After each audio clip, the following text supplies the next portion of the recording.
کیا آپ جانتے ہیں کہ پلیڈیز اسٹار کلسٹر کیا ہے؟ اور کیا آپ کو 7 بہنیں جو اب بھی آسمان میں چمکتی ہیں کا واقعہ پتہ ہے؟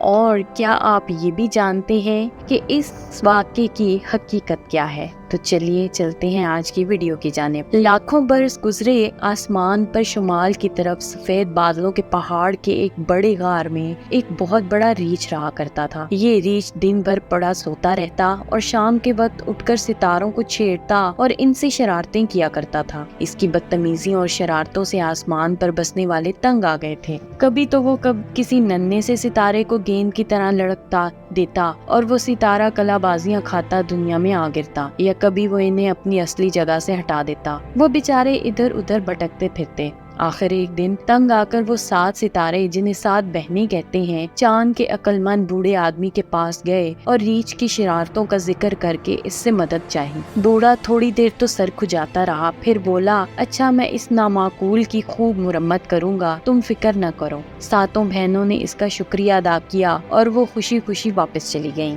دوسرے دن چاند کے بوڑھے نے ریچھ کو اپنے قریب بلا کر خوب ڈانٹا اور کہا، اگر تم زیادہ شرارتیں کرو گے تو تم کو آسمانی بستی سے نکال دیا جائے گا۔ کیا تمہیں معلوم نہیں کہ ان ننھے منھے ستاروں کی روشنی سے دنیا میں انسان اور جہاز اپنا اپنا راستہ دیکھتے ہیں، لیکن تم انہیں روز کھیل کھیل میں ختم کر دیتے ہو۔ تمہیں یہ بھی معلوم نہیں کہ جب یہ ستارے اپنی اصلی جگہ پر نہیں رہتے تو دنیا کے مسافر اور جہاز راستہ بھول جاتے ہیں۔ میاں ریچھ نے اس کان سنا اور اس کان نکال دیا اور کہکا مار کے بولے، میں نے کیا دنیا کے جہازوں اور مسافروں کی روشنی کا ٹھیکہ لے لیا ہے جو ان کی فکر کروں۔ یہ کہہ کر ریچھ چلا گیا۔ جانے کے بعد بوڑھے نے بہت دیر سوچا اس شیطان کو کس طرح قابو میں لاؤں۔ یکایک اسے خیال آیا کہ اورین دیو سے مدد لینی چاہیے۔ اورین دیو ایک طاقتور ستارے کا نام تھا جو اس زمانے میں بہت اچھا شکاری سمجھا جاتا تھا اور اس کی طاقت کی وجہ سے اسے دیو کہتے تھے۔ یہ سوچ کر بوڑھے نے دوسرے دن اورین دیو کو بلا بھیجا۔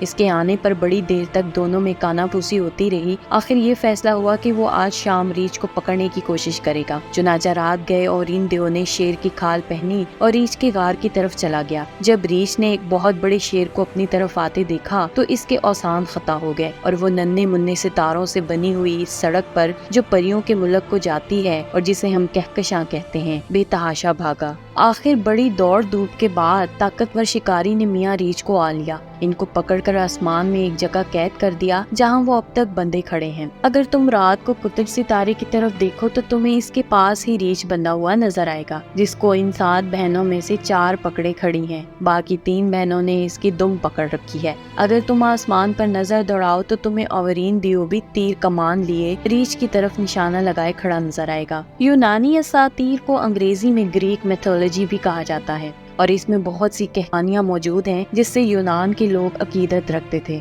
ایک اور عقیدے کے مطابق الگ کہانی بنی ہوئی ہے۔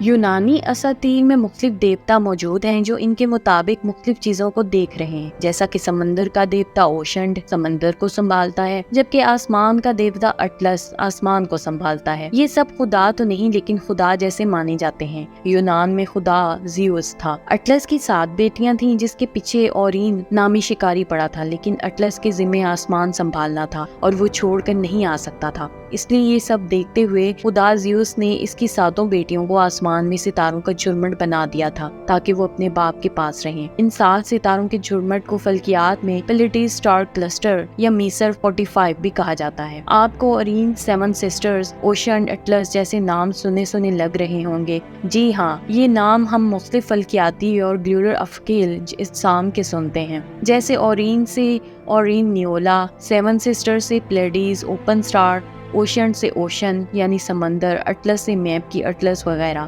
اس لیے کیونکہ یونانی لوگ سائنسدان اور ارضیات کے ماہر لوگ تھے، انہوں نے ریاضی میں بھی بہت کام کیا، اس لیے انہوں نے اپنی ان کہانیوں، ان کے نزدیکی خدائی روایات تھیں کہ کرداروں پر سیاروں، ستاروں، ستارے کے جرمت اور ستارے کے جھونکوں کے نام رکھے۔ آج کی سائنس کی ابتدائی شکل آپ کو یونانی لوگوں تک لے جاتی ہے۔ ان 7 ستاروں میں سے میروپی ستارہ تھوڑا مدھم ہے اور اس کی بھی ایک کہانی ہمیں یونانی اساطیر میں ملتی ہے۔ اس کے مطابق یہ 7 چونکہ اٹلس دیوتا کی بیٹیاں تھیں، اس لیے انہیں عام انسانوں سے محبت کی اجازت نہیں تھی، کیونکہ انسان فانی ہوتے ہیں جبکہ دیوتا کی اولادیں لافانی ہیں۔ لیکن میروپی نے اور اورین نے ساتھ محبت کر لی تھی، جس کی وجہ سے 7 بہنوں میں سے اس بہن کو والدین اور خاندان کی طرف سے لا تعلقی کا سامنا کرنا پڑا۔ یونانی اساطیر کے مطابق اس وجہ سے میروپی تمام جرمٹ میں مدھم ہے۔ اس کہانی کو اگر نہ بھی دیکھیں تو میروپی 7 ستاروں میں سب سے مدھم ہی ہے۔ 7 ستارے ایک ستارے کے کھلے ہوئے جرمٹ میں موجود ہیں اور ساتھ ہی اٹلس اور پیلونی بھی موجود ہیں۔